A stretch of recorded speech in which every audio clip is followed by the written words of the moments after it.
ቴክኒካልም እገዛ ለሱፐር ስፖርት በማገዝ አብሮት ይሰራ የነበረው ኦቢኤን ጋር አዳማ ስንሄድ በቅድሚያ ያሳዩን አደረጃጀታቸውን፣ የሰው ኃይላቸውን እና ለኢትዮጵያ በብሮድካስት በኩል ምን ሊሰሩ እንዳቀዱ ህልማቸው ስትራቴጂያቸው ነበር። ሱፐር ስፖርቲፍ ዲገርስ ቴክኒካ ጎቹዳን ወሊን ሆጀቻ kan ture OBN አዳማ yeroo deemnu jalqaba kan nutti agarsiisan gurmaa'insa isaanii humna namaa gama tamsaasatiin Itoophiyaadhaaf maal hojjechuu akka karoorsan abjuu fi tarsiimoo isaanii nutti himan. Gara Finfinnee yeroo deebinu kubbaan miilaa Itoophiyaa uummata bira akka ga'u amannee deebine. Ergasii OBN waliin waliigaltee mallatteessine. Akkuma waliigalle taphoota marsaa jalqabaa keessaa taphoota 143 uummata biraan gahee jira. ከዚህ በፊት የኢትዮጵያ ፉትቦል ስፖንሰር ያደረገው ታይትል ስፖንሰሩ የነበረው የውጭ ድርጅት ነበር፣ አቋማሪ ድርጅት። አሁን የኢትዮጵያ ንግድ ባንክ ነው።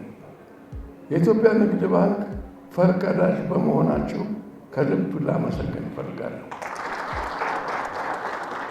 Kana dura dhaabbanni ispoonsara ture dhaabbata biyya alaa kasaaraa hojjetu ture.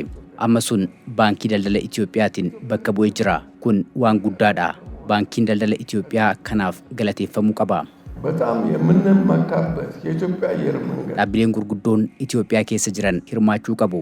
Daandiin qilleensa Itoophiyaa dhaabbata guddaa Afrikaati. Kanaaf dhaabbileen kunis akkuma baankii daldala Itoophiyaa dirqama hawaasummaa isaanii baachuu qabu.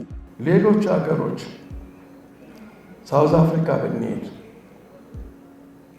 ከዛም አልፈን ወደ ኖርዝ አፍሪካ ሞሮኮ biyyoonni akka Afrikaa kibbaa Morokoo, Egypt, Aljeeriyaa, Naayijeeriyaa, Taanzaaniyaa fi Zaambiyaan faanti kan nu caalaniif waan biraanii miti. Sababa dhaabbilee biyya isaanii keessa jiraniin deeggaramanii fi kanaaf akkuma baankii daldala Itoophiyaa dhaabbileen birootis OBN waliin hojjechuu qabu. መንግስት በሚሰጣቸው ድጋፍ ብቻ አይደለም አገራቸው ውስጥ ባሉ ትልልቅ ኩባንያዎች ስለሚደገፉ ነው። ስለዚህ እዚህ ላይ የኦቢኤን ለኢትዮጵያ ሕዝብ ስፖርቱን ማድረስ ብቻ ሳይሆን ኦቢኤን ስፖርቱን እንዲያደርስ ስፖንሰሮች ያስፈልጋሉና የኢትዮጵያ ንግድ ባንክ የጀመረው በሌሎችም ድርጅቶች ተጠናክሮ እንዲቀጥል ለማሳሰብ ያለው